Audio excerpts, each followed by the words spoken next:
nasta'in wa ala umuri dunya wa din. Shallallahu wassalamu ala sayyidina Muhammadin wa ala alihi wa sahbihi ajma'in.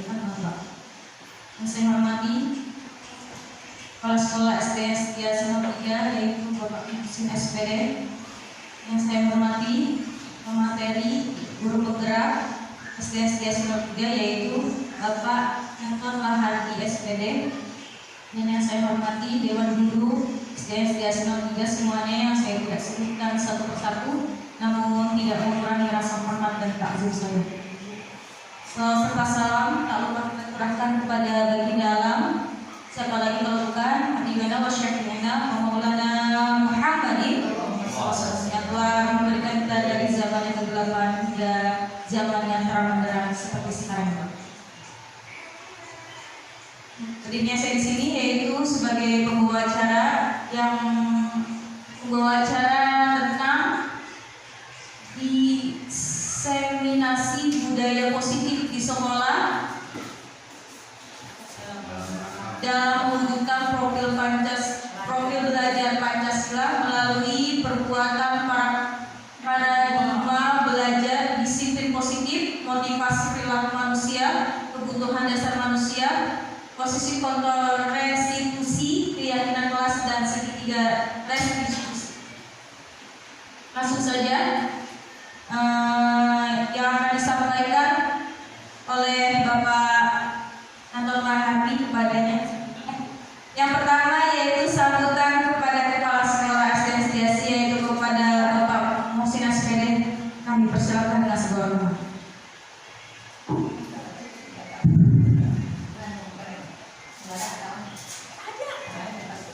Assalamualaikum warahmatullahi wabarakatuh.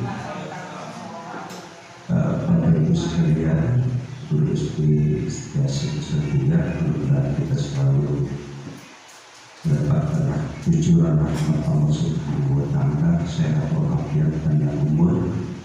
Salawat beserta salam keseluruhan kehidupan junjungan bisa Muhammad Sallallahu Alaihi Wasallam. Bahwa hari ini adalah hal yang kedua dalam diseminasi daripada budaya positif di sekolah dalam rangka mewujudkan profil pelajar Pancasila. Ini yang dilakukan oleh guru penggerak. Hal-hal yang positif kita ambil, nanti hal-hal yang negatif kita buang. Artinya yang dipelajari adalah banyak yang positifnya untuk ke depan, karena untuk menyatukan karakter kehidupan anak ya dalam rangka pembelajaran Pancasila itu sendiri. Kurikulum Merdeka merupakan kurikulum pembaruan dari berbagai kurikulum menurut ahlinya. Kita nggak tahu yang terbaik yang mana, tetapi semuanya kita ikuti. Mudah-mudahan apa yang dicapai adalah mencapai tujuan yang terbaik buat kita di sekolah dan dalam rangka dunia pendidikan di mana saja. Nah, ini salah satu usaha pemerintah ya dalam merubah kurikulum. Artinya di sini juga saya lihat ada motivasi perilaku manusia atau dasar manusia. Semuanya sudah ada. Tinggal kita gurunya bagaimana, ya, mengajarnya bagaimana, sudah sesuaikan dengan budaya yang kita anut. Nah, ini kita pun harus betul-betul memperhatikan daripada perwujudan profil pelajar Pancasila. Bapak Ibu sekalian, tidak ada yang bisa berubah dan tidak ada yang bisa merubah kehidupan manusia, kehidupan kita, kalau kita nggak mau merubahnya. Jadi berusaha untuk berubah adalah hal yang terbaik buat guru, buat anak, buat lingkungan, buat keluarga dan sebagainya. Kita dukung ya Pak Hardi sebagai calon guru Berapa bulan lagi? Berapa bulan lagi? Masih lama. Ya, masih lama. Reng-rengannya masih banyak. Ini barangkali juga. Ya, tapi kita doain beliau sehat sehingga dapat nilai yang terbaik. Demikian harapan saya. Sekolah ini bisa maju karena sudah ada 2 guru penggerak. Dan yang lain nih Pak Singgi, ya, Pak Ustadz Nasran ikuti. Yang muda-muda juga berumlah ikutin ya. Kalau saya bujuk tinggal sebentar lagi, baju nunung tinggal sebentar lagi. Tapi yang muda-muda tolong ini diikutin.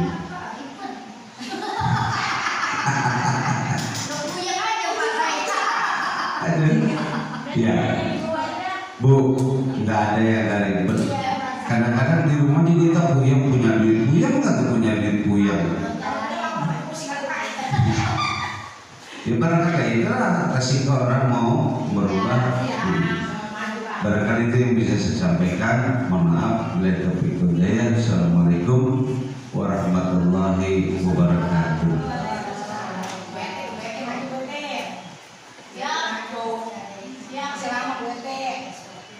Terima kasih kepada kepala sekolah atas sambutannya. Kajian selanjutnya yaitu materi yang akan dibawakan oleh Bapak Tandolah. Padanya kami persilakan. Assalamualaikum warahmatullahi wabarakatuh. Waalaikumsalam warahmatullahi wabarakatuh. Yang saya hormati Bapak Kepala SDSI kelas 3 Bapak Muslim SD. Yang saya hormati Bapak-bapak dan Ibu-ibu SDSI kelas 3. Pada kesempatan hari ini saya ditugaskan selaku calon guru penggerak untuk mempresentasikan, menyebarkan informasi yang disebut sebagai diseminasi tentang budaya positif di sekolah. Mungkin Bapak Ibu pernah disampaikan oleh anak-anak yang lain, ya. Tapi di sini saya akan menyampaikan dengan cara yang berbeda agar Bapak Ibu lebih mengerti, karena tujuan dari salah satu dari apa yang saya sampaikan ini adalah aksi nyata kita dalam PMM. Nanti setelah ini kita semua bergerak di kelas masing-masing memvideokan aksi nyata kita.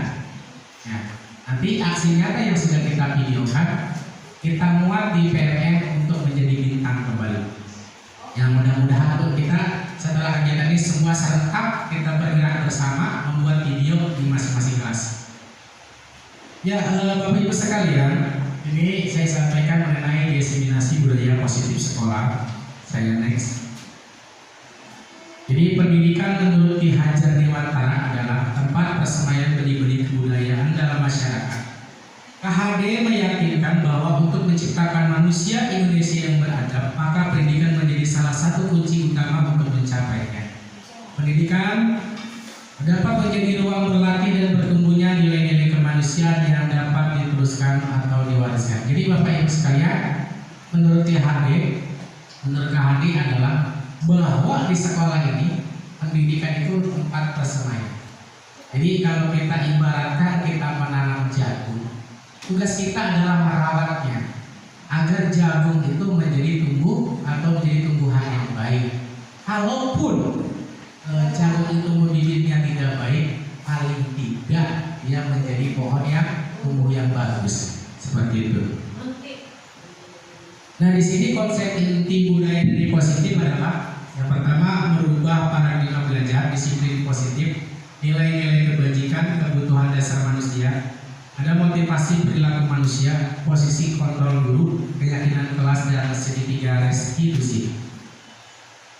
Pembelajaran dengan paradigma baru, Bapak Ibu mungkin sudah paham, apalagi yang sudah kurikulum merdeka. Pembelajaran dirancang berdasarkan prinsip pembelajaran berdiferensiasi, sehingga peserta didik belajar sesuai dengan kebutuhannya berdasarkan tahap perkembangan sesuai dengan teori psikologi modern untuk mewujudkan profil pelajar Pancasila.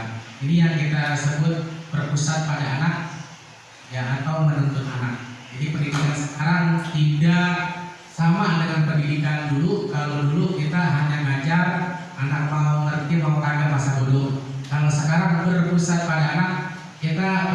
sebagai fasilitator, biarkan anak berkreasi dengan kemampuannya sendiri. Makanya yang paling banyak sekarang adalah proyek.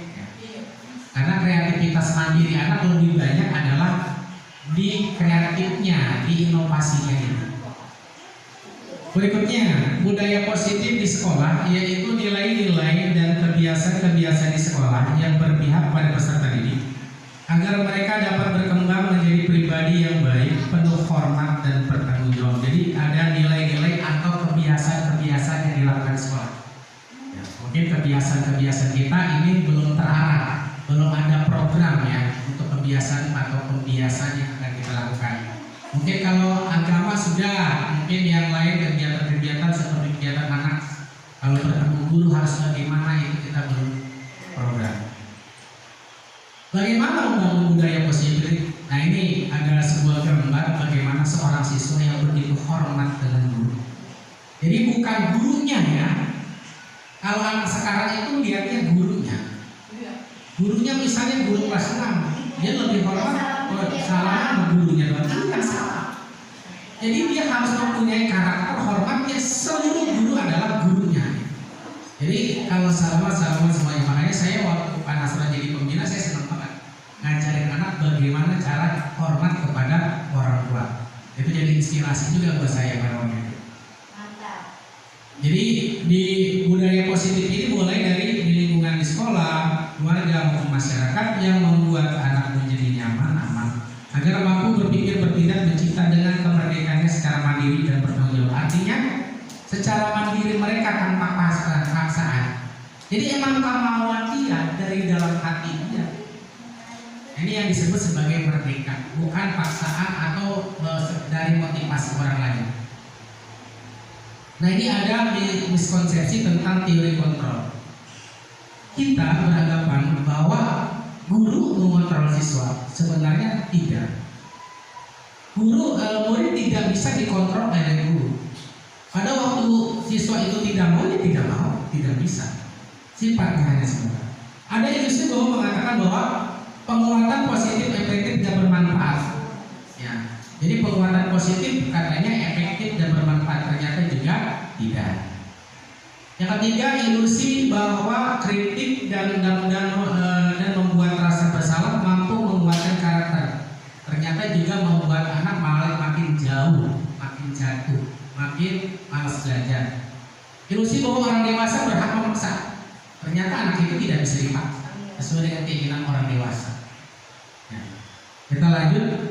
Di sini paradigma stimulus respon menjadi teori kontrol. Di sini ada realitas atau kebutuhan kita. Kita mengatakan bahwa dari stimulus respon mengatakan bahwa kebutuhan kita sama, tapi teori kontrol mengatakan bahwa kebutuhan kita semua berbeda. Stimulus respon mengatakan semua orang melihat hal yang sama, tapi teori kontrol mengatakan setiap orang memiliki gambaran yang berbeda. Kita mencoba mengubah orang agar berpandangan sama dengan kita. Tapi kata teori kontrol, kita berusaha memahami pandangan orang lain tentang dunia. Perilaku buruk dilihat sebagai suatu kesalahan, tapi teori kontrol semua perilaku memiliki tujuan. Jadi walaupun dia perilakunya buruk, perilaku itu semata-mata mempunyai tujuan. Orang lain bisa mengontrol saya, ternyata dalam teori kontrol hanya Anda yang bisa mengontrol diri Anda.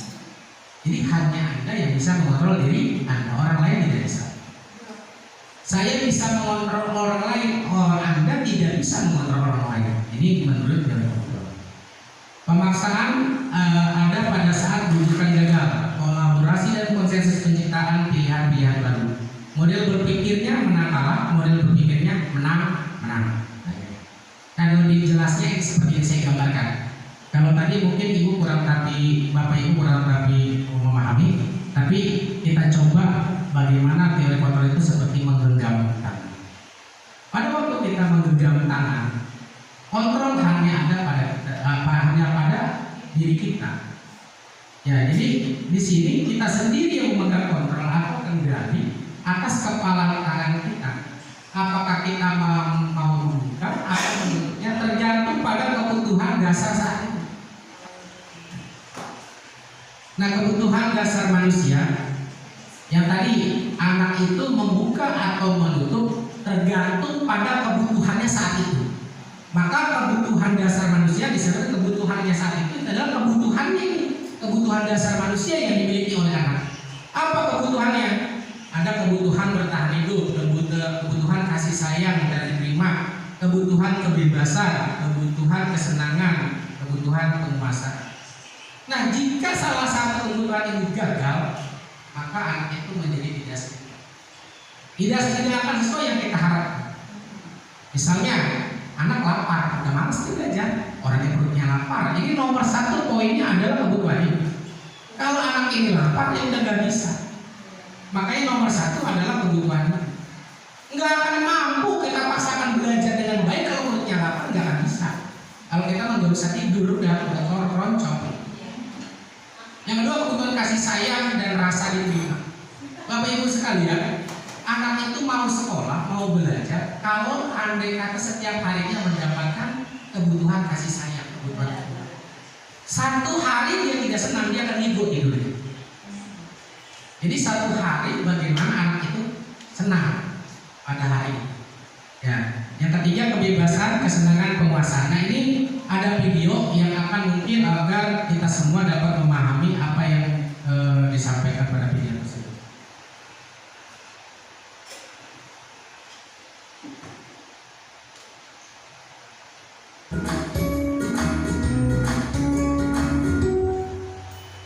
Salam dan bahagia Ibu dan Bapak guru hebat.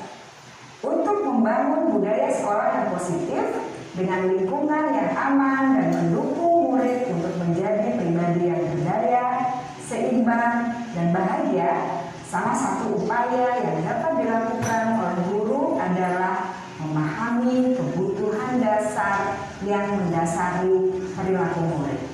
Di kebutuhan dasar manusia ada 5. Ada bertahan hidup, kasih sayang, dan rasa diterima, ada penguasaan, ada kebebasan, ada kesenangan. Bertahan hidup itu makan, pakaian, tempat tinggal, keamanan, kesehatan. Kalau kasih sayang, rasa diterima, berkomunikasi, kerjasama, berbagi, menjadi bagian dalam kelompok, itu termasuk juga kasih sayang. Ada penguasaan, harga diri, keinginan untuk dianggap, memimpin, prestasi yang tidak dikenal. Ada kebebasan, mandiri, memiliki pilihan, mencoba hal baru, mau mengendalikan arah dirinya. Yang kesenangan, bermain humor, antusiasme, dan tertawa. Di sini saya akan membagikan sebuah seperti kemarin. Jadi di sini ada 4 pertanyaan. Bapak Ibu nanti tulis di sini nomor 1, nomor 2, nomor 3, nomor 4. Nomor 1 misalnya jawabannya A, berarti 1A, 2 misalnya B, berarti 2B gitu ya. Semua ada 4 pertanyaan tentang kebutuhan dasar manusia. Sebagai evaluasi diri saya menerangkan kegiatan hari ini.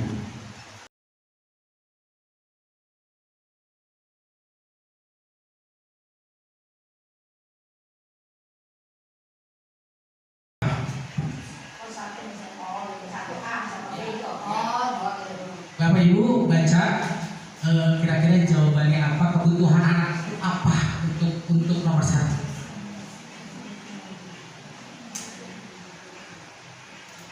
Kata terakhir itu, aku bosan masa belajarnya cuma gitu-gitu aja, dengerin ibu guru aja. Itu kata anak.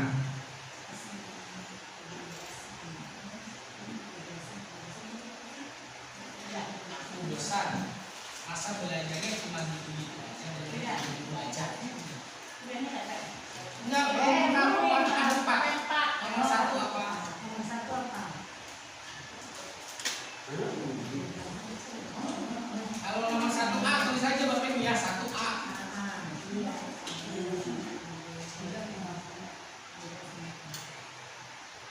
Baca 1B. 1B. Aku bosan. Saya 4B. Kayaknya dia kelas 4G. Sekarang kan ada yang tidak. Kelas 4G dia. Enggak. Enggak nyari Ya, nomor 2. Bapak Ibu lanjut nomor 2 ya. Yang nomor 1 sudah? Ya. Oke, nomor 2. Ada kata Ibu guru tidak menyapaku hari ini, padahal aku pakai jepit rambut baru. Kesel, jadi dia pulang kesel dan kayak kesel. Lagi di alam bisa. Nggak di alam, Pak. Jadi anak kayak di alam. Ada yang tegur itu ya. Nengok baru jam baru. Tadi kan bajunya baru pada kedua. Oke, lanjut ketiga ya, Bapak-Ibunya. Lanjut ketiga. Nah, di sini ibu guru bilang aku tidak boleh bersenandung sewaktu mengerjakan tugas, katanya kelas harus tenang, tidak ada suara. Kan nggak seru jadinya. Itu juga dia pulang, para nangis di rumah.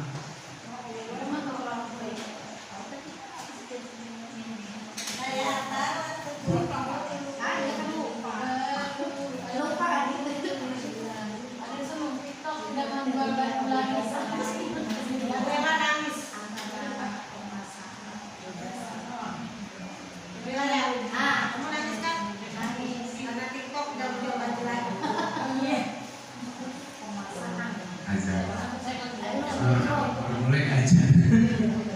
Oke, yang keempat ya. Sudah Bapak Ibu? Nah, lanjut ke pertanyaan keempat. Aku sebel, gambarku tidak rapi, malah ibu guru nunjukin ke teman-temanku di depan kelas.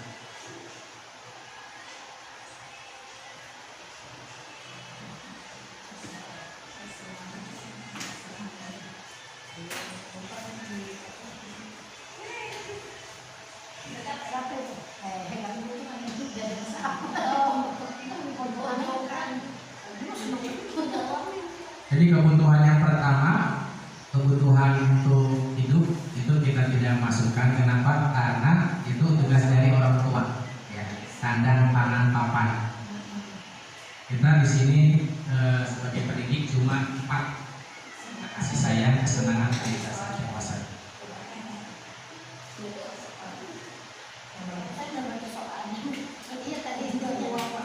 Ulang, dibalikin lagi, yang mana? Iya, silakan Bapak Ibu ditempel di yang pertama, di paling atas.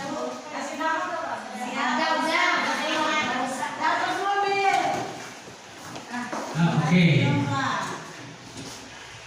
Oke. Tidak ada yang satu suara ya? Oh, ada yang satu suara. Lihat hasilnya. Ada yang satu suara dan dari asal dari nomor 1 sampai nomor 4. Kalau ada yang satu suara berarti udah jelas. Enggak Bu, udah bisa memahami semua.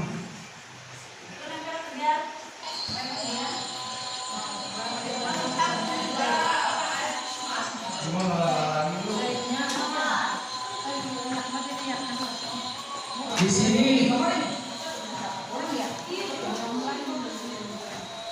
nomor 1 ada yang D, B, C, B, B, C, C, D, C, A, B. Berarti di sini lebih banyak adalah jawaban C. Nomor 1 lebih banyak jawaban C.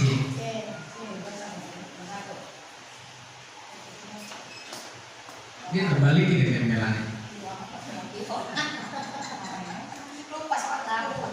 Nomor 2. Ya, nomor 2 di sini A semua, keren. Nomor 2 A semua. A.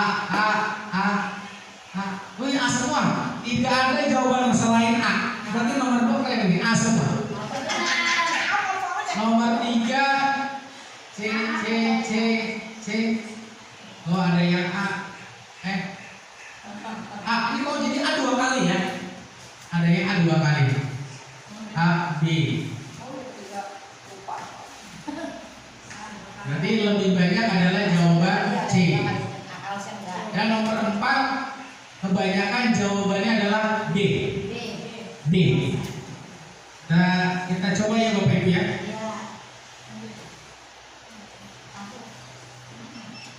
Jadi nomor 2 emang kalau cinta paling hebat ya.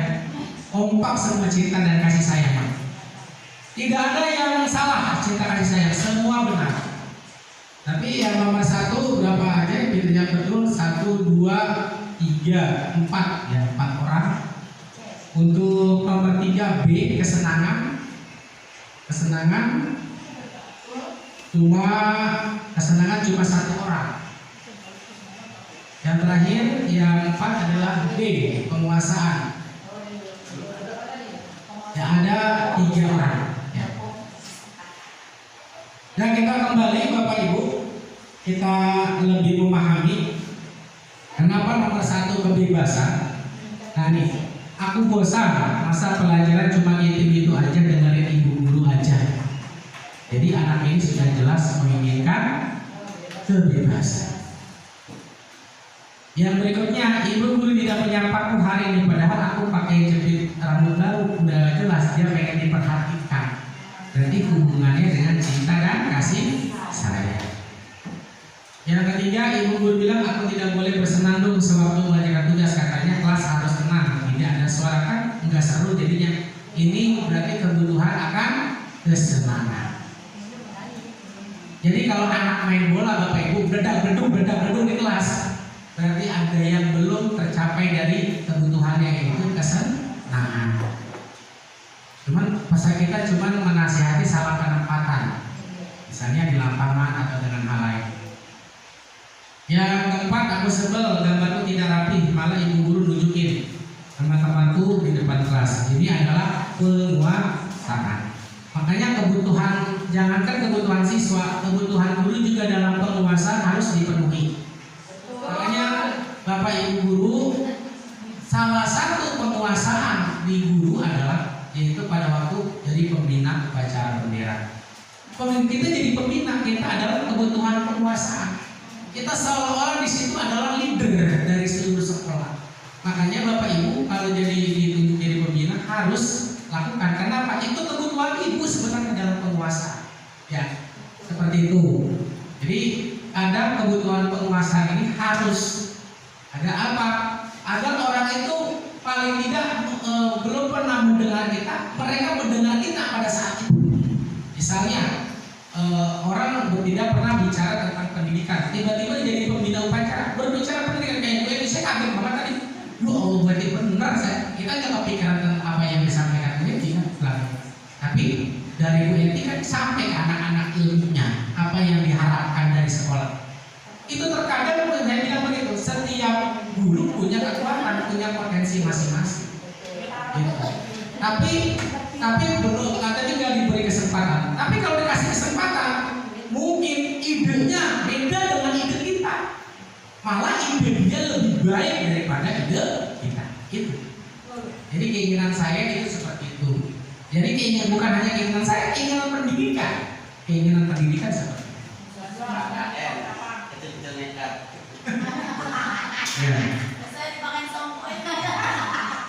Ya, Bapak Ibu, berikutnya adalah disiplin positif.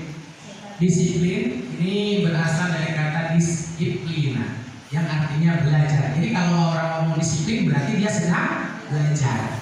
Jadi ada kita seringnya ngomongnya begini, ayo kita belajar disiplin. Padahal disiplin itu artinya adalah belajar.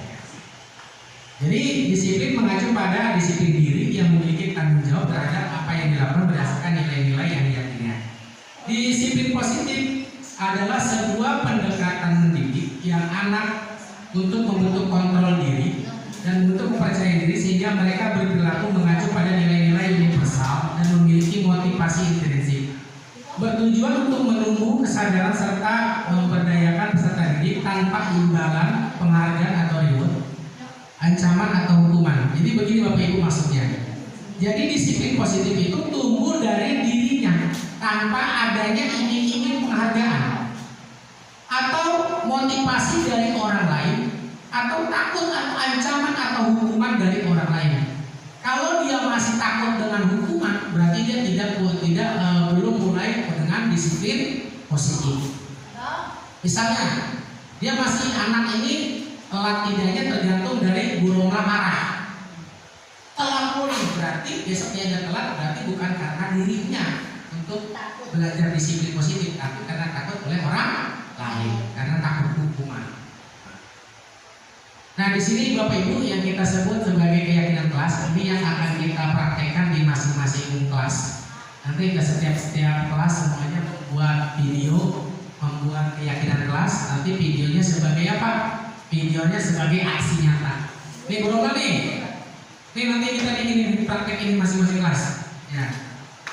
Keyakinan kelas, nilai-nilai kebajikan universal yang disepakati secara singkat dan tersurat, lepas dari latar belakang suku, negara, bahasa maupun agama yang dipegang atau diyakini seseorang. Jadi nilai kebajikan ini, Bu, nilai kebajikan ini adalah nilai yang universal, tidak memandang suku, agama atau apapun. Jadi semuanya terpakai ya, dalam nilai-nilai ini. Apa sih nilai kebajikan itu? Nah, ini saya ada video tentang menanamkan keyakinan kelas. Kita pelajari dulu bersama-sama.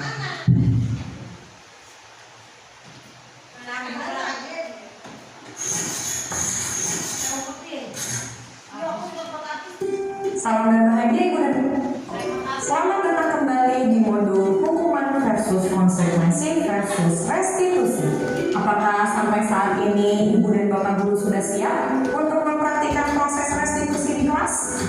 Namun sebelum itu kita akan belajar terlebih dahulu mengenai keyakinan kelas yang nantinya akan membantu guru dalam membimbing muridnya sampai melakukan restitusi.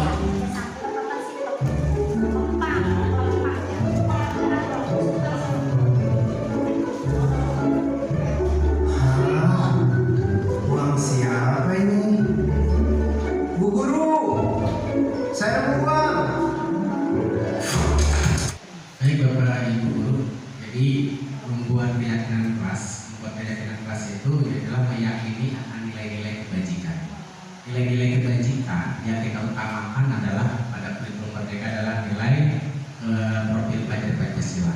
Yang mana ada 6 nilai ya. Ada bertakwa, mandiri, benar, kritis, pendidikan global, pengetahuan kreatif.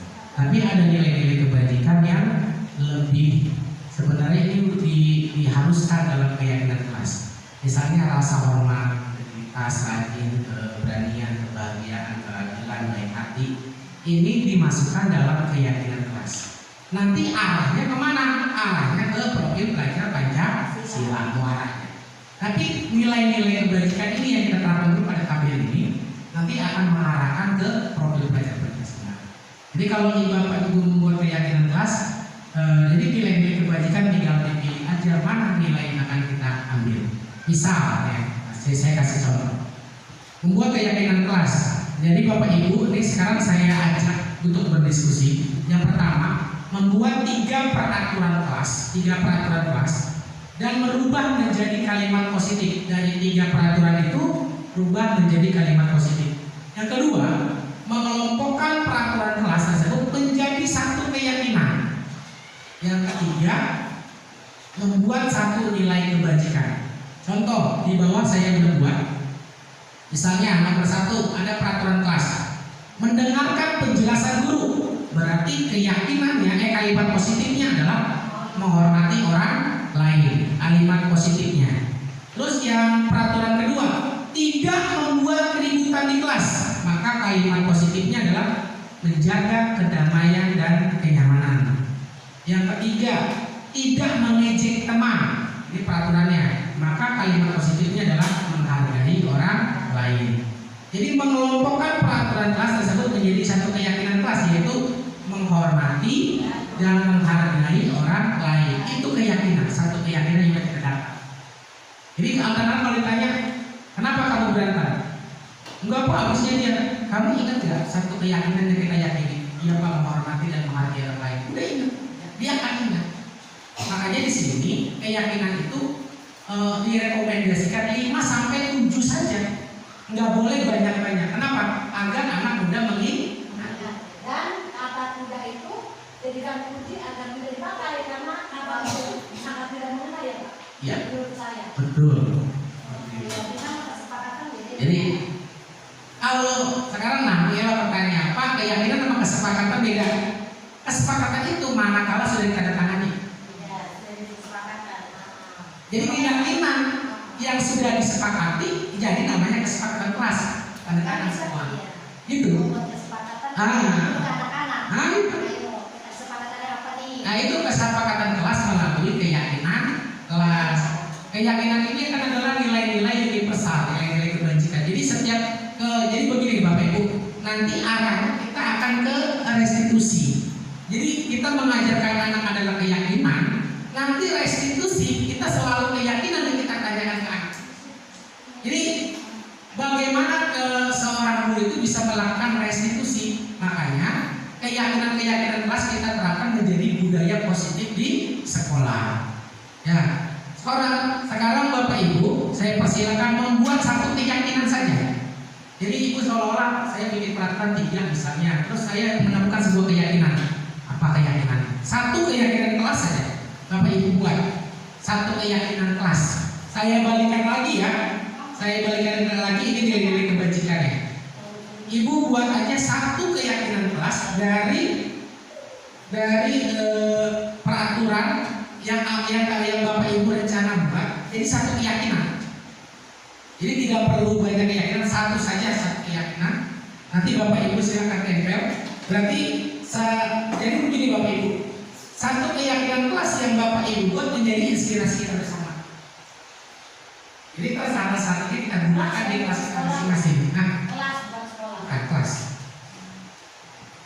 Jadi dari Ibu yang Ibu dapatkan keyakinan kelas, nanti bisa kita jadikan referensi di kelas kita masing-masing.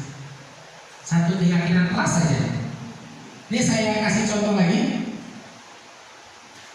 Nah ini kan saya bikin dari 3 peraturan kelas. 3 peraturan saya jadikan kalimat positif. Lalu saya buat satu keyakinan kelas. Nah itu Bapak Ibu membuat satu keyakinan kelas.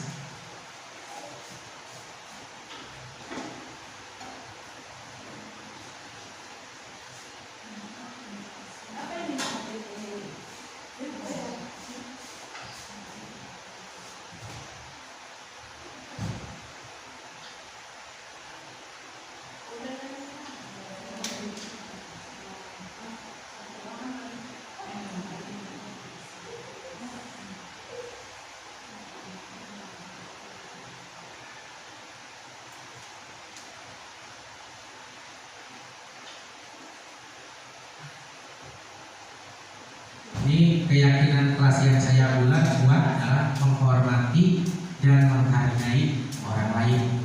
Itu dari tiga peraturan kelas yang saya buat.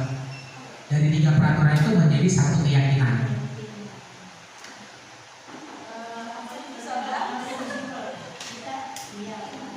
Ada nilai kebajikan, ada nilai-nilai yang harus simpel enggak? lebih bagus simpel. Ya mereka ingat.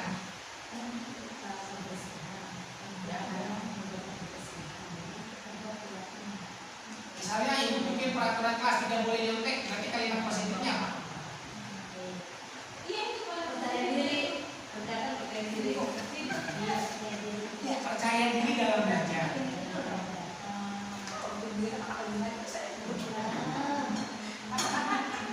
Udah, Ibu itu bikin kalimat kali satu keyakinan. Iya. Ya silakan. Menurut saya. Ya nggak apa-apa. Justru Satu lagi nih Bu Solia. satu keyakinan kelas saja. Oh ini justru ini. Udah enggak gitu.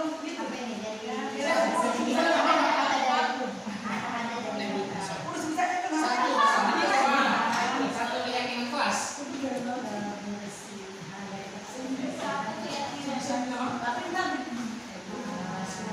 Kan jadi inspirasi kita bersama. Mana lebih goreng? Tadi mana yang banyak? Apa namanya?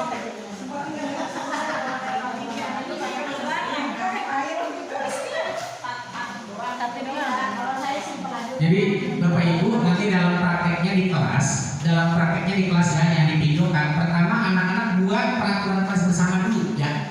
Ayo nak peraturannya apa dulu apa-apa. Nanti yang peraturan yang kita buat bersama kita tulis di whiteboard, kita rubah menjadi kalimat positif. Dari kalimat positif itu kita gabung-gabungkan mana yang menjadi satu keyakinan, mana ini yang menjadi satu keyakinan. Nanti akan ketemu jadi keyakinan kelas. Nanti di video divideokan setelah mendapatkan keyakinan kelas Bapak Ibu, lalu Bapak Ibu tanda tangani bersama, Bapak Ibu sudah sah membuat aksi nyata.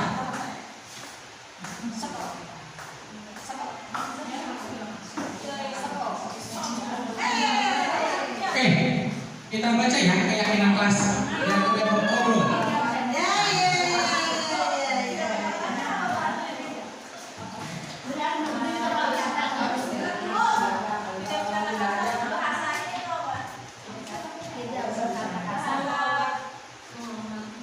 Bapak Ibu masih bingung? Antum?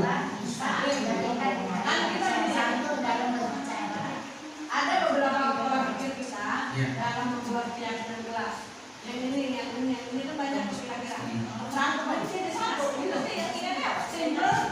Pertama kan jadi kalimat positif dulu dari Praca. Tapi kalimat positif itu caranya mana yang sekiranya sama? Misalnya kayak gini. Ini kan menghormati orang lain. Ini kan bukan orang lain dulu nih. Ya, terus begitu kita kelompokkan, ini kita kelompokkan ini. Berarti kita kelompokkan menghormati dan menghargai. Berarti pada waktu anak ini melakukan kegiatan misalnya berkelahi, berarti dia tidak menghormati orang lain. Pada waktu dia mengatakan, membuli temannya, misalnya mengatakan orang tuanya, dia tidak menghargai orang lain. Jadi identik keributan yang terjadi karena dia tidak menghormati dan menghargai orang lain. Boleh kayak gitu? Ya. Sesuai dengan apa yang sudah saya tuliskan, keyakinan kelas. Saya jelasin keyakinan kelas saya sekarang boleh. Boleh, silakan. Oke, lucu ya, lucu. Silakan lucu. Saya kasih. Nah, lucu alasannya apa membuat keyakinan kelas. Saya itu. Silakan. Saya lebih setuju. Kita teman-teman Saya sebagai baca bukan hanya untuk sekedar berpartisipasi, siapa tahu ini menjadikan kita motivasi kita untuk sebagai guru kelas gitu ya. Nah, saya hanya menuliskan singkat, padat dan jelas itu yang warna pensilnya merah. Bertanggung jawab terhadap kelas. Saya nulisnya gitu. Nah, bertanggung jawab itu artinya di kelas itu kan ada kebersihan, ada kebersamaan, ada tidak saling membuli, ada piket. Saya jadikan satu wadah tanggung jawab terhadap kelas. Apakah ini termasuk keyakinan atau bukan? Gitu. Terima kasih. Saya balikan ke salah satu nilai kebajikan ya. Nah, ada tidak bertanggung jawab? Ada. Nih, tanggung jawab. Ada nilai kebajikan yang ibu ambil, yaitu salah satunya tanggung jawab. Berarti sudah masuk ke dalam keyakinan kelas. Karena sudah ada masuk nilai kebajikan universal yang masuk ke dalam sebuah keyakinan tersebut. Ini aku doang. Itu kan baru satu. Kan nanti kan kita anak-anak harus satu-satu. Ayo peraturannya apa? Kan simpel. Dalam membuat keyakinan kelas, pertama membuat peraturan dulu. Anak-anak masing-masing mengutarakan peraturan. Apa peraturan yang kita sepakati dulu? Ini nanti merubah peraturan itu menjadi kalimat positif. Misalnya mendengarkan penjelasan guru, merubah menjadi menghormati orang lain. Berarti orang lagi bicara hormati. Tidak membuat keributan di kelas, menjaga kedamaian. Nah, ini. Nanti setelah sudah jadi kalimat positif, baru berubah ke dalam satu keyakinan. Digabung-gabung mana yang cocok dalam satu keyakinan. Ya, disatukan. Oh, ini poin 1, poin 2 sama poin 7 kayaknya cocok dalam satu keyakinan. Oh, ini dalam satu keyakinan. Jadi poin yang jadi dari peraturan itu bisa jadi nomor 1 sama nomor 5 sama nomor 9. Oh, ini cocok jadi satu keyakinan. Nah, gitu. Jadi anak-anak ngerti. Oh, satu keyakinan ini dasarnya dari sini. Ya, berarti kalau di kemarin dia sewaktu-waktu melakukan kesalahan, kita akan mengingatkan kembali keyakinan yang sudah telah disepakati. Nah, di sini Bu Ucu bertanggung jawab terhadap kelas, ada saling menghormati dan menyayangi. Ini udah keyakinan banget. Ini keren nih, saling menghormati dan menyayangi. Disiplin dalam tugas, disiplin itu udah masuk keyakinan. Menjaga kebersihan kelas bersama, menjaga kebersihan kelas bersama ini masih peraturan ya Bapak Ibu. Terus menjaga kebersihan kelas ini juga masih peraturan, belum masuk keyakinan. Bertanggung jawab terhadap tugas ini udah masuk keyakinan karena sudah ada kata kebajikan. Terus kebersihan, selalu menjaga kebersihan selalu menjaga kebersihan ini masih peraturan. Menghormati dan menghargai orang lain ini sudah jelas keyakinan. Tidak berkata kasar, santun dalam berbicara, sopan santun ini masih peraturan, belum masuk ke keyakinan. Kalau keyakinan cuma satu kata, cuma satu kalimat. Kalimat juga itu nggak sampai kalimat sempurna, tapi anak mudah paham bahwa itu adalah sebuah nilai kebajikan. Ya, jadi Bapak Ibu, nanti kita PMM itu membuat sebuah keyakinan kelas sampai dengan tanda tangan Bapak Ibu ya. Sampai anak itu tanda tangan, kita videokan, berarti kita sudah melakukan keseniatan. Yang tanda tangan? Kalau ada tanda bagaimana Pak Adi? Kan nggak bisa nulis. Kalau nggak serta kan waktu itu kita sudah bahas di pertemuan PMM. Itu dengan jempol pakai ituan stempel. Ya, atau upin-ipin enggak? Upin-ipin dikasih warna. Aku sepakat. Gitu. Aku sepakat. Begitu ya. Ya, nanti kita coba semuanya. Kita membuat keyakinan kelas. Jadi memenuhi juga tuh PMM satu aksi nyata. Jadi kita nggak pusing lagi. Sudah mengerti gitu. Nah di sini Bapak Ibu bisa menggunakan tabel X atau tabel Y untuk diskusi.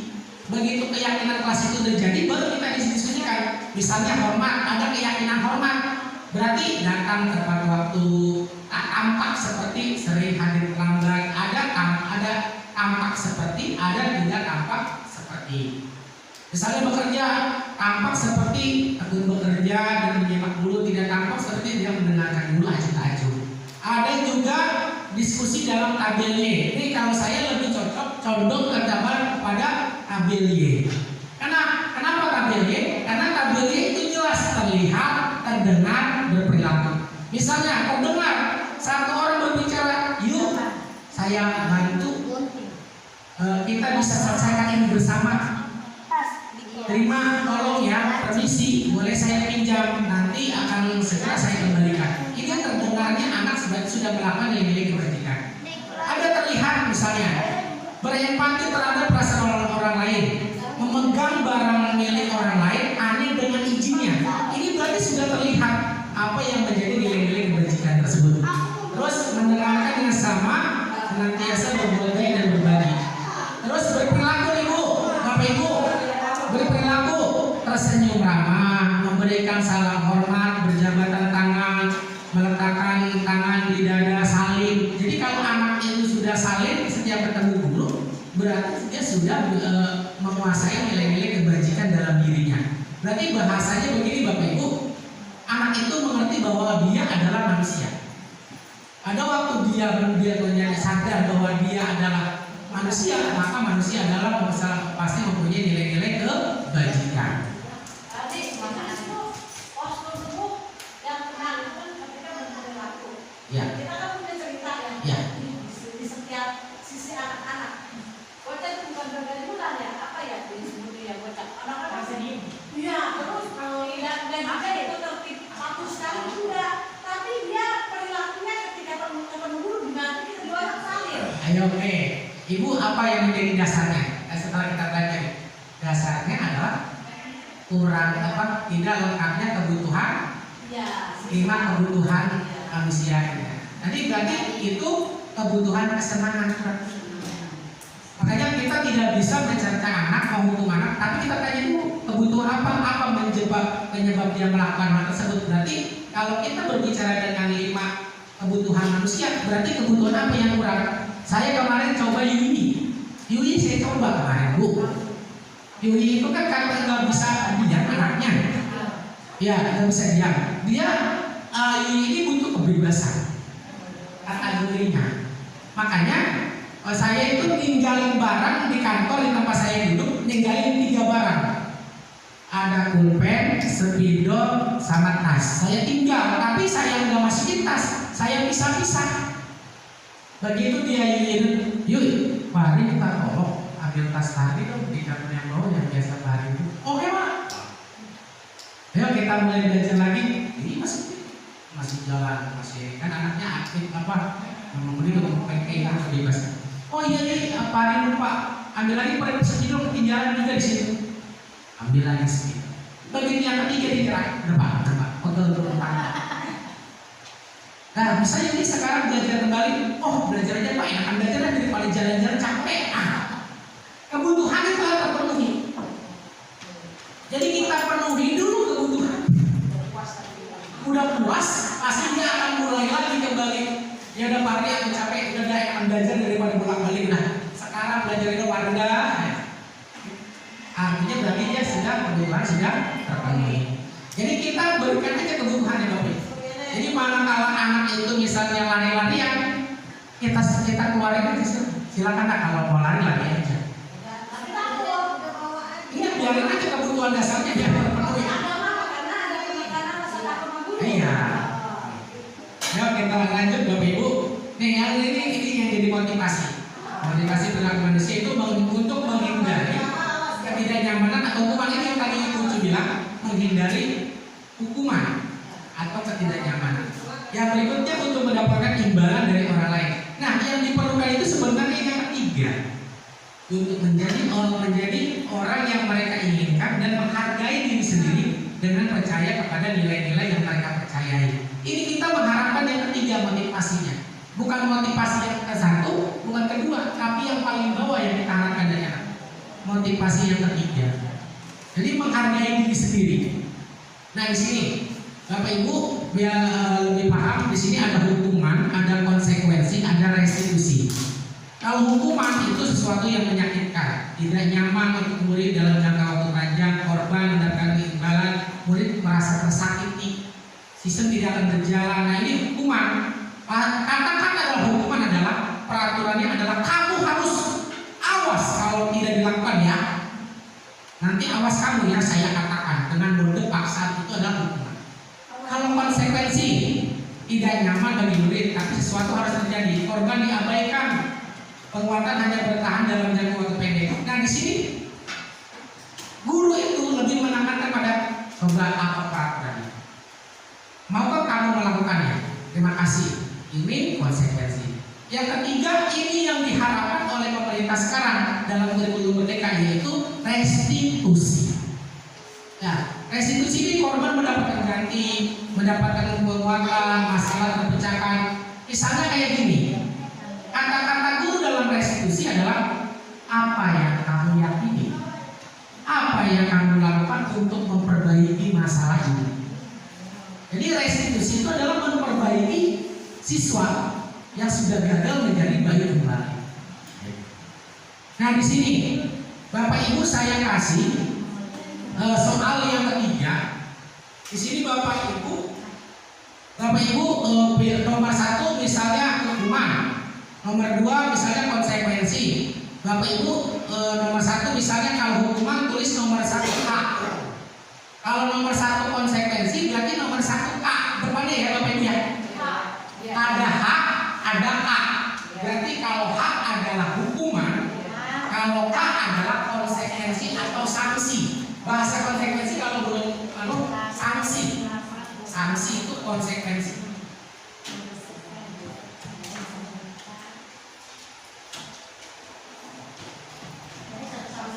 Ya. Misalnya satu K, 2 H, atau 1 H, 2 H. Silakan Bapak Ibu. Saya bacakan. Nomor 1, lari mengelilingi lapangan sekolah 2 kali karena terlambat hadir di sekolah. Nomor 1 itu termasuk hukuman atau konsekuensi. Nomor 2, memberikan dan membersihkan coretan yang dibuatnya di meja tulis. Dia nyoret-nyoret meja, kalau kata gurunya bersihkan coretan tersebut. Nomor 2 itu konsekuensi atau hukuman. Yang nomor 3, murid diminta untuk push up 15 kali karena tidak menggunakan masker ke sekolah. Itu apakah hukuman? Konsekuensi. Nomor 4, menggantikan kertas tugas teman yang telah dicoret-coret. Yang kelima, berjemur di lapangan karena mengobrol dengan teman. Jemur di lapangan. Jangan lari mengelilingi lapangan basket 2 kali karena terlambat 10 menit untuk pelajaran TIK. Yang ketujuh, berdiri di depan kelas sambil mengangkat kaki satu karena tidak bisa menjawab pertanyaan. Yang ke-8, membersihkan tumpahan air di meja tulis karena tersenggol pada saat belajar. Yang ke-9, kehilangan 10 menit jam istirahat untuk mengerjakan tugas karena terlambat datang dan tinggal belajar selama 10 menit. Yang ke-10, membersihkan WC sekolah karena mematahkan pensil kawannya. Mana Bapak Ibu yang termasuk hukuman, mana yang termasuk konsekuensi?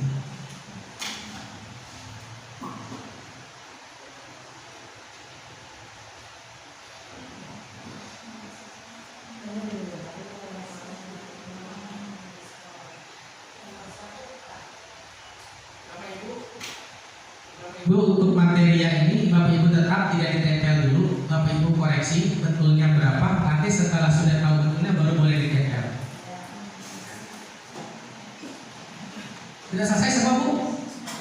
Bapak Ibu sudah? Oke, kita bahas bersama. Nomor 1, lari mengelilingi lapangan sekolah 2 kali karena terlambat hadir di sekolah. Hukuman atau konsekuensi? Ya, hukuman. Yang kedua, membersihkan coretan yang dibuatnya di meja tulis. Konsekuensi atau sanksi.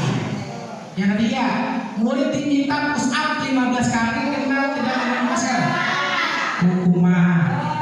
Terus, menggantikan kertas tugas teman yang dicoret-coret. Konsekuensi. Yang kelima, berjemur di lapangan karena mengobrol dengan teman. Hukuman. Oke. Lari mengelilingi lapangan basket 2 kali karena terlambat 10 menit untuk pelajaran TIK. Konsekuensi. Nomor 6.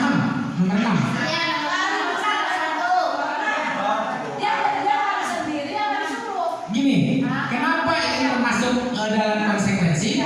Karena dalam pelajaran PJK, ada pemanasannya itu memang suruh lari dulu. Jadi karena dia terlambat, kan dia belum lari. Makanya dia disuruh lari 2 putaran ya karena memang untuk melatih itu apa? Pemanasannya. Antara konsekuensi dan hukuman dilihat dari situasinya ya. Bukan. Kita ambil positifnya begini Bu. Kita ambil kesimpulannya. Konsekuensi dan hukuman itu satu arah dan berlawanan arah. Misal misalnya nomor 1, mengelilingi lapangan 2 kali karena terlambat hadir sekolah. Kalau terlambat, masa lari 2 lapangan berarti kan berlawanan. Nggak ada korelasi antara terlambat waktu dengan lari. Kalau yang betul itu seharusnya kehilangan 10 menit istirahat untuk mengerjakan tugas karena terlambat datang 10 menit. Dia telat 10 menit, maka guru mengatakan kamu terpotong istirahatnya juga 10 menit karena kamu telat hari 10 menit. Ini konsekuensi. Kalau hukuman ini berlawanan, telat tapi disuruh lari. Kan kagak ada korelasinya, tidak ada hal untuk memperbaikinya. Terus nomor 7, berdiri di depan kelas sambil mengangkat kaki karena tidak bisa menjawab pertanyaan. Membersihkan tumpahan air di meja tulis karena tersenggol pada saat belajar. Konsekuensi. Tadi kehilangan 10 menit. Konsekuensi. Membersihkan WC. Hukuman. Karena pensil patah tapi disuruh bersihkan WC. Seharusnya apa? Mengganti ya. Mengganti pensil teman yang patah. Lalu itu konsekuensi. Ya silakan Bapak Ibu tempel. Salah satu ada yang betul semua.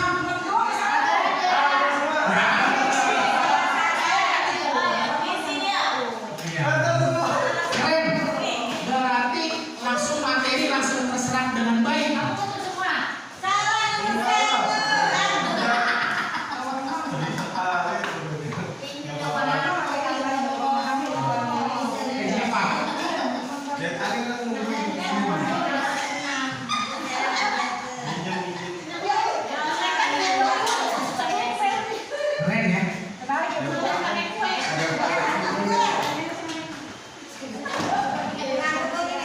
Oke, Bapak Ibu, sekali lagi. Ini Bapak Ibu hasil jawabannya. Ini Bapak Ibu hasil jawabannya.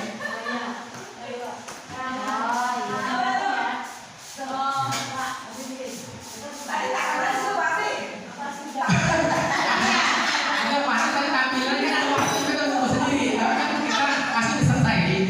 Selesai. Oke, kita lanjut. Nah ini Bu, kita disuruh pilihan yang ketiga oleh pemerintah, yaitu restitusi. Ini pilihan tadi kan ada hukuman, ada konsekuensi, ada restitusi. Kita disuruh melakukan restitusi. Walaupun pada waktu PP untuk melakukan upaya kontrol, kita itu boleh melakukan konsekuensi. Tapi hindari sebaik mungkin adalah hukuman. Hukuman boleh, tapi hindari untuk beralih ke konsekuensi. Jadi prioritas adalah restitusi. Jadi kalau dulu kan kita mah main guru udah biasa gampang apa segala macam, itu mah bukan hukuman, itu mah udah penganiayaan. Kalau hukuman itu tidak ada Bu, fisik nggak ada antara guru masuk ke tangan apa enggak. Hukuman itu karena berlawanan aja. Ya, restitusi adalah proses menciptakan kondisi bagi murid untuk memperbaiki kesalahan mereka sehingga mereka bisa kembali kepada kelompok mereka. Ya, dengan karakter yang lebih kuat. Oleh Goshen tahun 2004. Restitusi membantu murid menjadi lebih memiliki tujuan, disiplin positif dan memulihkan dirinya setelah berbuat salah. Penekanannya bukanlah pada bagaimana berperilaku untuk menyenangkan orang lain atau menghindari ketidaknyamanan. Namun tujuannya adalah untuk menjadi orang yang menghargai nilai-nilai kebajikan yang mereka percayai. Nah di sini posisi kontrol tadi hukuman, konsekuensi dan restitusi. Ini ceritanya Bu Ella, Bu Roma lagi melakukan. Nah, di sini guru sebagai penghukum membuat rasa bersalah teman, pemantau dan manajer. Nah kita restitusi itu adanya di posisi manajer. Ini Bapak Ibu bagaimana Bapak Ibu membuat sebagai penghukum membuat rasa bersalah teman, pemantau dan manajer. Kita saksikan videonya biar kita paham, nanti juga ada sesi pertanyaan. Ini udah mau terakhir restitusi. Salam bahagia Ibu dan Bapak Guru hebat. Dalam penerapan disiplin positif restitusi, salah satu program yang dikembangkan adalah 5 posisi kontrol. 5 posisi kontrol dalam restitusi adalah proses perjalanan seorang pendidik agar dapat mengenali dirinya. Pada video kali ini, kita akan membahas tentang 5 posisi kontrol yang dikembangkan oleh Diane Goshen dan contoh penerapannya.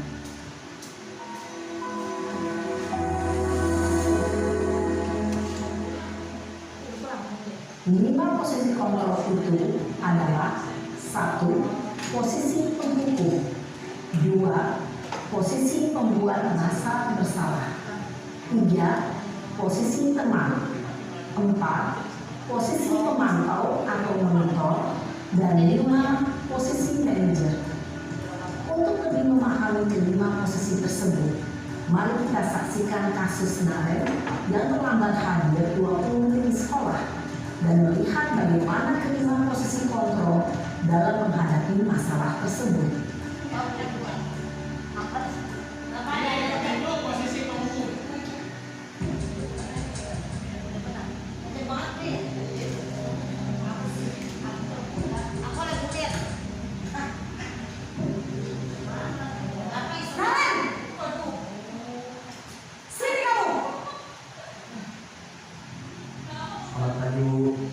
Selalu terlambat.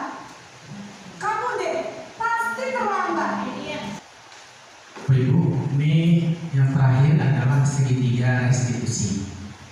Di sini jika dalam tadi restitusi adalah perbaikan siswa, maka segitiga restitusi adalah langkah-langkahnya. Langkah-langkahnya adalah yang pertama adalah menstabilkan identitas, yang kedua adalah validasi tindakan yang salah, yang ketiga adalah menanyakan keyakinan. Ini tahap dari segitiga restitusi dalam melakukan restitusi. Ada videonya, bentar.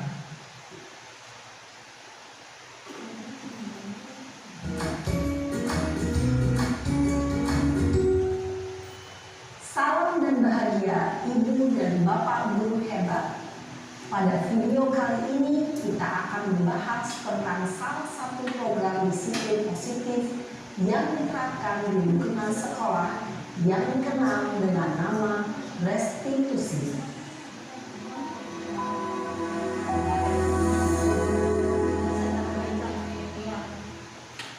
Restitusi dikembangkan oleh pakar pendidikan Gaya Rosen, berlandaskan pada teori kontrol motivasi. Segitiga restitusi adalah suatu proses dialog yang dijalankan oleh guru atau orang tua agar dapat menghasilkan murid yang mandiri dan bertanggung jawab. Pada saat guru di posisi manajer, aspek yang dikembangkan pada murid adalah motivasi intrinsik, sehingga penanaman nilai-nilai kebajikan dapat tumbuh dan berkembang menjadi suatu kebiasaan positif yang akhirnya membentuk karakter. Di materi terakhir, sini nomor berapa yang membentuk segitiga restitusi oleh Pak Joko? Di sini menstabilkan identitas, validasi tindakan yang salah, dan menanyakan keyakinan.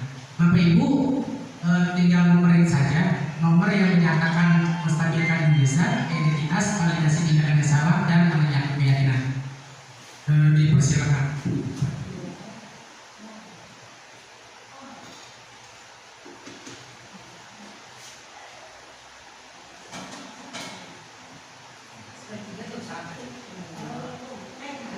Berapa yang menyatakan menstabilkan identitas?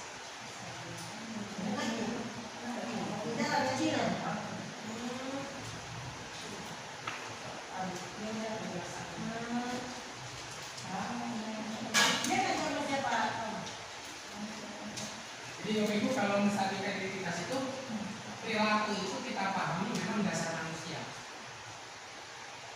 Dan juga guru mengatakan saya juga akan melakukan hal yang sama, itu salah satu menstabilkan identitas.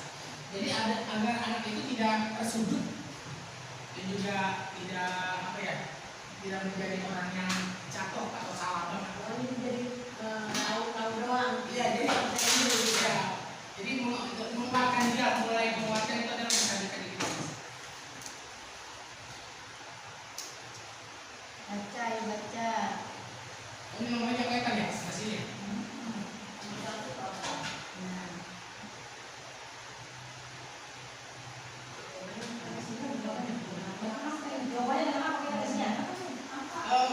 Angka doang. Pilih aja angkanya, yang mana yang menstabilkan identitas, mana yang validasi tindakan yang salah, mana yang menanyakan keyakinan. Jadi tiga itu. Ya kan, segitiga restitusi itu tahapnya. Tahap intinya adalah menstabilkan identitas, terus validasi tindakan bahwa dia salah gitu. Terus yang ketiga adalah menanyakan keyakinan dalam rangka mengembalikan lagi menjadi orang yang benar, bukan menjadi orang yang salah.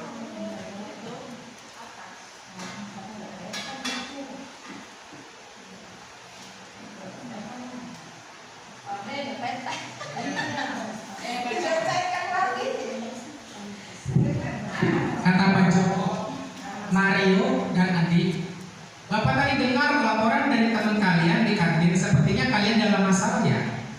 Ada yang bisa Bapak bantu? Apa yang terjadi? Kata Mario dan Andi, iya Pak, tadi pada jam istirahat kami lempar-lempar makanan di kantin. Tapi tidak sengaja malah kelempar karena wajah Ibu Dina, kepala sekolah, ketika beliau sedang berjalan. Kata Pak Joko, kalian main lempar-lemparan makanan di kantin kena wajah Bu Dina ketika beliau sedang lewat. Kata Mario dari, iya Pak. Kalian merunduk, sedih kan, muka gitu. Kata Pak Joko, Adi, ada informasi yang ingin kamu tambahkan. Tadi kami tidak maksud melakukannya, tapi kata Pak Joko, tapi apa? Kata Adi, tapi kami tidak sengaja. Kata Pak Joko, apakah kalian tahu masalah sekarang?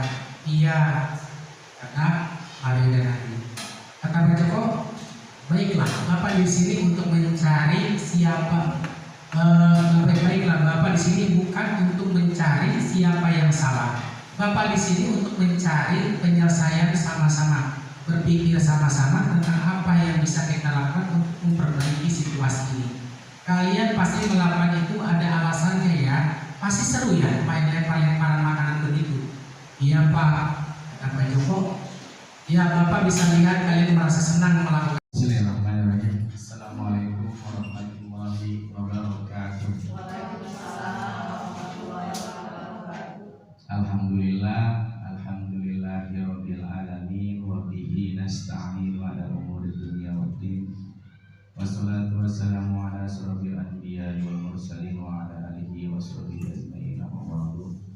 Yang saya hormati para orang tua murid, bapak-bapak dan ibu yang saya hormati, alhamdulillah pada kesempatan hari ini kita berkumpul pada acara di evaluasi tengah semester PTS pertama di semester ganjil. Ada beberapa hal, saya mengundang Bapak Ibu, ada beberapa hal yang hendak saya sampaikan. Yang pertama, masalah pencapaian evaluasi pada pertengahan semester ini. Yang kedua, masalah budaya positif di sekolah. Di sini saya memaparkan ya di seminar ini kepada Bapak Ibu dalam rangka kurikulum yang akan diterbitkan dan sudah kelas 1 dan kelas 4 sudah berjalan, jadi kurikulum merdeka, di mana kurikulum itu nantinya nih kalau anak Bapak Ibu kelas 6 kelas 1 SMP langsung terjun kurikulum merdeka. Makanya saya persiapkan anak Bapak Ibu dari mulai kanva, pembuatan apa segala macam. Jadi jangan begini ya Bapak Ibu ya, hari segala hafal di bawah pakai inilah kuota ya. Itu semata-mata nanti buat persiapan mereka. Karena yang diharapkan nanti adalah kemandirian dan tanggung jawab itu. Nah, di sini ada beberapa akan saya bahas mengenai budaya positif di sekolah. Begini Bapak Ibu sekalian, dahulu saya cerita sedikit ya, mungkin Bapak Ibu sama seumuran atau lebih tua dari saya, terlihat dari nampak dari Bapak dan Ibu. Dahulu saya kalau ada Bapak Ibu guru lewat, saya langsung lari atau takut nyamperin gitu kan. Kalau nyamperin pun kita sampai kumpul-kumpul seperti itu ya. Kalau namanya guru, perubahan kurikulum terus berkembang sampai KPK dari Disiplinmen 94, KPK, terus KTSP, hingga terbentuklah sampai sekarang itu di zaman sekarang ini. Di sini saya sedikit memaparkan kepada Bapak Ibu yang akan saya programkan dan dibantu oleh Bapak Ibu di rumah kita di rumah saya. Nah ini menurut Ki Hajar Dewantara, pendidikan adalah tempat persemaian benih-benih kebudayaan dalam masyarakat. Hadir memiliki keyakinan bahwa untuk mencapai manusia Indonesia yang beradab, maka pendidikan menjadi salah satu kunci utama untuk mencapainya. Pendidikan dapat menjadi ruang berlatih bertumbuhnya nilai-nilai kemanusiaan yang terus ada diwariskan. Jadi begini Bapak Ibu, masuk ke hati ini. Jadi pendidikan itu persamaan benih-benih. Jadi untuk melatih kebudayaan, melatih budi pekerti itu intinya. Masalah pengetahuan anak itu nomor 2. Masalah utamanya adalah jadi untuk mencapai itu semua, jadi pendidikan itu harus melatih nilai-nilai kemanusiaannya sebagai manusia. Jadi kalau yang namanya manusia harus ada sikap saling menghargai, menghormati, menyayangi. Ini udah alhamdulillah Bu ya, anak-anak kelas 6A udah mulai berkurang seperti dia pertama-tama ngomongnya udah enak ya. Sekarang pertama dehem, kedua peringatan saya. Ya. Jadi sekolah ini salah satunya tempat berlatih. Jadi Jadi kalau saya sedang melatih anak bapak ibu di sekolah, tolong di rumah juga dibantu melatihnya di pembiasaan. Makanya kenapa bapak ibu wajib diundang, karena lebih banyak waktu adalah di rumah dibanding di sekolah. Aktivitas lebih banyak di rumah. Jadi kita biasakan budaya-budaya positif, suara-suara yang perlu dikecilkan, agar mereka berkembang menjadi manusia seutuhnya. Ini yang diharapkan, yang diharapkan dalam pencapaian kurikulum. Budaya positif di sekolah yaitu nilai-nilai dan kebiasaan-kebiasaan di sekolah yang berpihak pada peserta didik agar mereka dapat berkembang menjadi pribadi yang baik, penuh hormat dan tanggung jawab. Jadi pribadi baik, penuh hormat dan tanggung jawab. Nah, nanti bagaimana Pak cara melatihnya? Nanti akan saya terangkan. Jadi nilai-nilai yang dituju adalah kebiasaan yang baik, nilai-nilai kebajikan. Bagaimana membangun budaya positif? Untuk membangun budaya positif maka perlu menyediakan lingkungan positif baik di sekolah, keluarga, ataupun masyarakat, yang membuat anak menjadi aman, nyaman, agar anak mampu berpikir, bertindak, mencipta dengan merdekanya secara mandiri dan bertanggung jawab. Artinya begini Bapak, saya pahami ya, saya terangkan. Anak itu dia harus merdekanya itu dia harus menjadi dirinya sendiri sebagai manusia sempurna, bukan diperintah lagi. Misalnya begini, dalam budaya positif, anak itu tidak diharapkan gini, duduk nak. Tidak. Kalau masih ada kata seperti duduk nak, berarti belum memasuki budaya positif, masih tahap. Tapi kalau dia sudah begini, ada orang berbicara, misalnya saya sendiri, anak-anak dengarkan Pak Ardi ya, ada Pak Ardi mau ngomong, dia langsung duduk. Itu berarti dia sudah memerdekakan, tidak terganggu dari pihak luar, tidak terganggu dari pihak lain. Misalnya temannya ngajak bercanda pun dia tidak, karena dia udah tahu bahwa dia harus menghormati orang yang berbicara. Itu maksudnya. Begitu ibu bicara, nak sebentar, mama mau bicara. Oh iya nak, dia langsung mendengarkan. Berarti dia sudah merdeka dengan kemanusiaan. Pada waktu anak itu baru dia bicara, dia mengerti. Oh, orang tua saya berbicara, saya harus dengar. Itu saja ukuran utama. Ukuran keduanya apa? Begitu orang tuanya berbicara, nak mama minta bantuan. Oh siapa? Bantuan apa mama? Aku mau bantu. Itu sudah memasuki tahap selanjutnya lagi, udah bisa membantu. Jadi respon-respon itu yang kita harapkan, Bapak. Ya. Jadi kalau saya anak-anak, nah kok ke kelas kotor ya? Iya Pak, nanti aku bersihkan Pak, nanti kita bersihkan. Terus ngomongnya nanti saya bersihkan Pak, saya langsung ke kamu. Saya ngambil satu. Oh udah Pak, ya jadi sekarang. Saya langsung kasih contoh. Saya tidak udah bicara, kayaknya kelas kurang rapi ya. Tapi responnya, iya nanti Pak kita bersihkan. Oh ya sudah, saya langsung kasih satu. Pada saat itu pula, laki-laki angkat semua kursi kata anak perempuannya. Langsung rapi ceng. Baru saya bicara, kenapa dia kelas ini bersih, nyaman? Iya Pak ya, kalau bersih enak.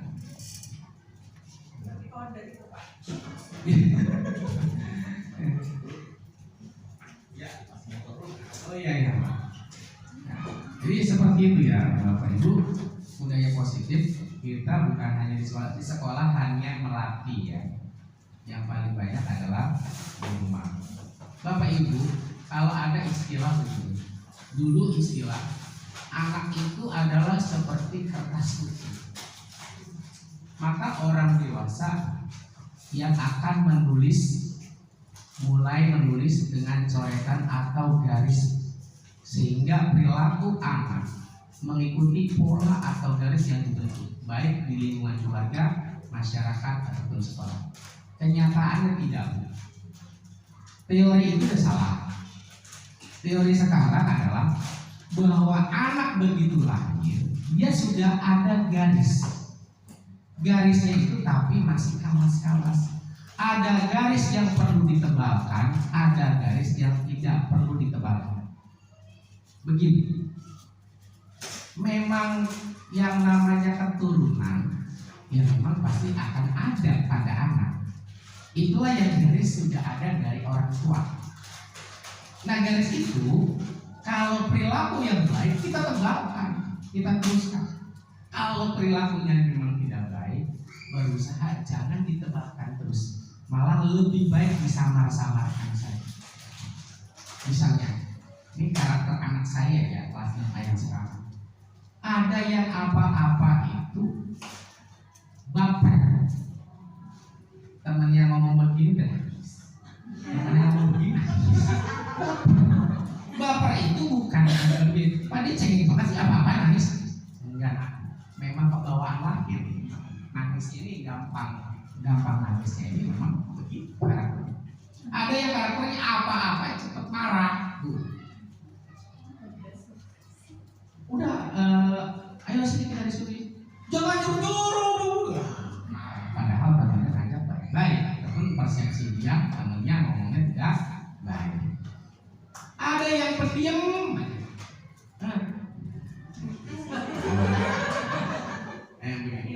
Ya, ntar kalau suruh bicara baru bicara. Ada yang aktif, aja aktif. Aktifnya bukan aktif dalam belajar, aktif diri sendiri. Mana? Ya Pak, yang penting kan aku happy. Oh iya, yang penting happy ya. Udah. Ini lah dikasih tempel-tempelan. Itu kertas pinekmu bukan buat buku, buat guru mata. Jadi saya berpikir, oh belum waktu. Ya masih asik dengan mainnya. Nah, itu banyak bu karakter siswa. Kalau ibu punya anak satu, karakternya udah tahu. Anak dua, karakternya masing-masing tahu. Saya bu anak 26, kemarin 28, tua 2, tinggal 26. Jadi saya harus tahu tuh karakter 26 anak saya gitu. Oh ini sensitif banget. Oh ini cepat marah. Oh ini pendiam. Oh ini apa-apa tuh pengennya tahu aja Eko orangnya. Itu semua saya bisa. Ya. Jadi harus tahu. Ada bu anak yang kepo banget bu. Gak ada surat tapi lagi bicara langsung. Pak Eko. Ya, karakter Eko. Ya jadi iya. Jadi setiap catatan saya itu, oh ini karakter unik. Ya. Waalaikumsalam warahmatullahi wabarakatuh. Anak-anak, hari ini kita membuat keyakinan kelas. Keyakinan kelas ini kita putuskan bersama-sama. Jadi langkah-langkah yang kalian lakukan adalah yang pertama, yaitu membuat daftar peraturan kelas yang ingin kalian buat. Daftar peraturan kelas dari mana Pak? Dari kalian sendiri. Membuat daftar saya ingin di kelas ini seperti A, seperti B, seperti C. Setelah kalian membuat 2 peraturan kelas, kalian rubah ke dalam kalimat positif. Setelah kalian buat kalimat positif, baru kita rubah ke dalam beberapa keyakinan kelas. Oke, kita mulai. Yang pertama, kalian buat 2 peraturan saja masing-masing. Pak Hani kasih. Bisa bantu Pak Hani nggak? Nanti kasih satu-satu dulu ya. Nanti ada lagi sesi berikutnya.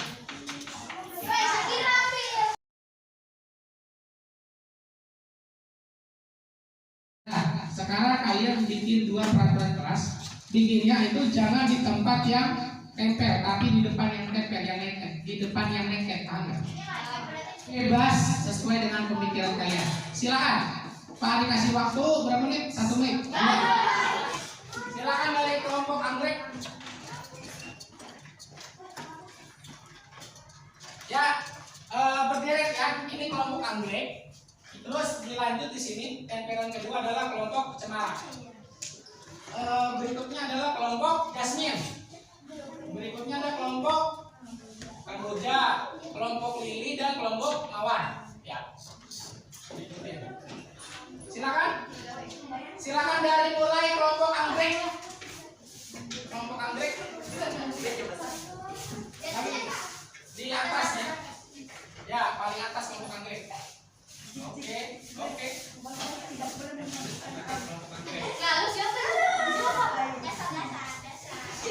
Oke, dilanjut kelompok cemara.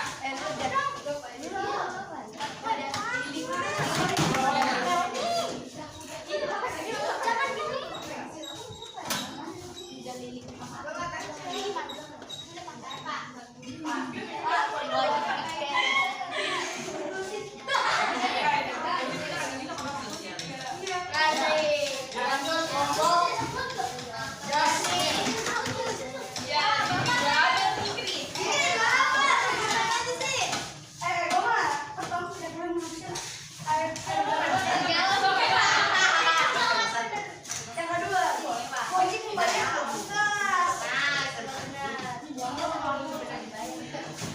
Dilanjut kelompok yoga.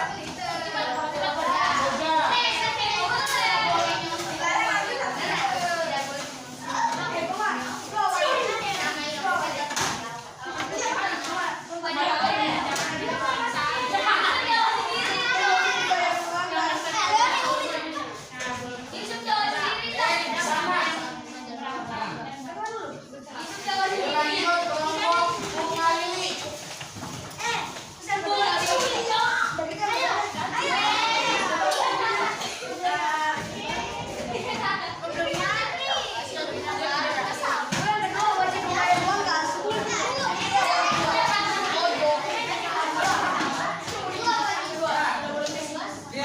Lanjut kelompok bunga mawar. Bunga mawar.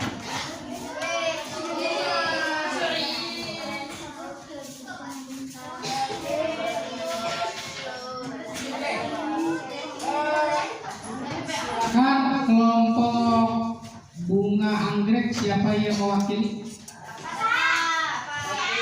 Upi. Silakan bergerak.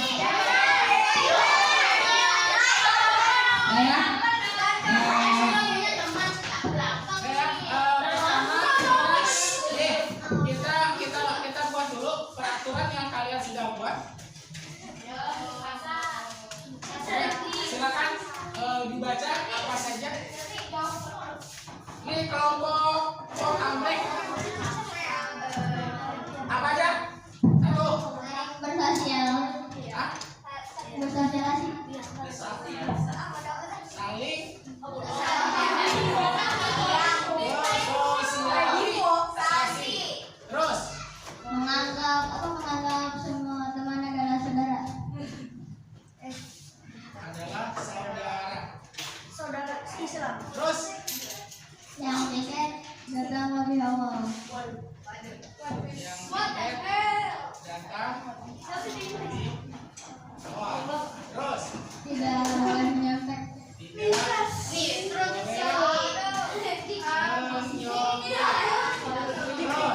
Dilarang membuang sampah di kolong meja.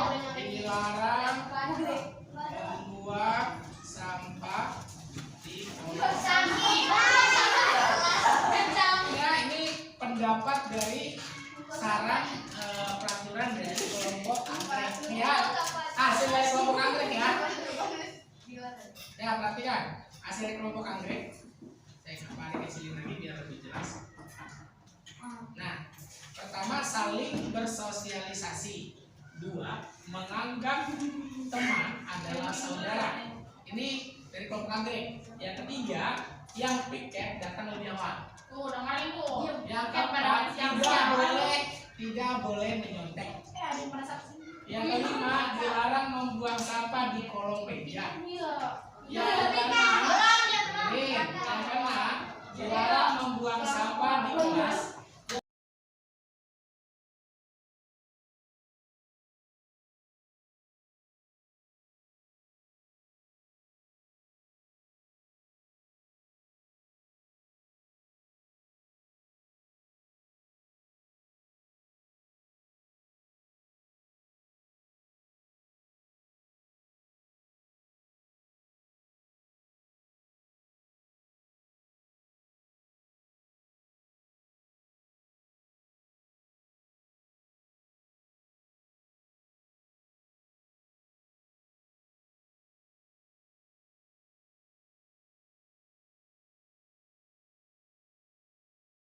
Kita rubah ini menjadi kalimat positif. Ya, dari nomor 1 kita rubah jadi kalimat positif. Saling bersosialisasi. Udah positif belum?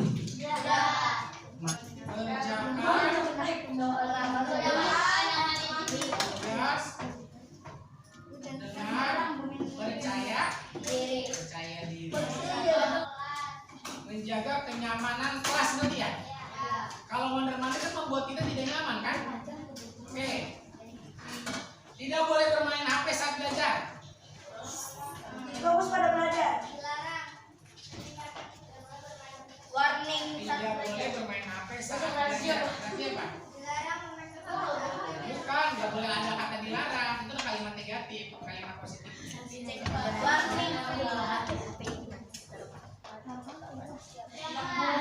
Memperhatikan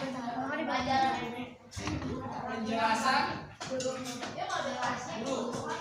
Terus 11, tidak boleh menghabiskan air galon. Berarti apa?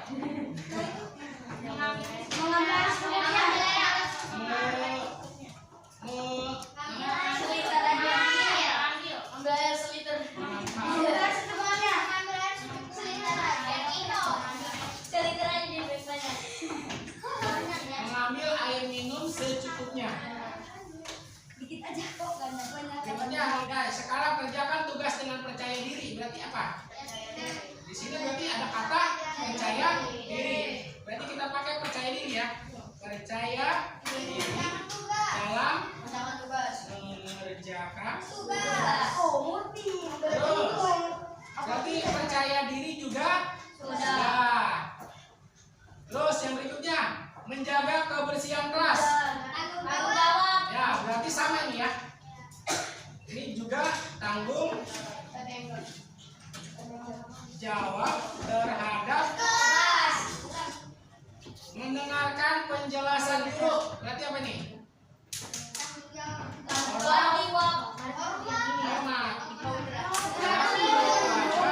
Orang lain. Berikutnya, ini sama. Mendengarkan guru saat menjelaskan, menghormati teman orang lain, berarti sama aja menghormati ya. Ini juga udah. Memperhatikan penjelasan guru berarti apa? Sama. Menghormati. Terus mengambil air minum secukupnya. Ya, mengambil air minum secukupnya apa kata gurunya?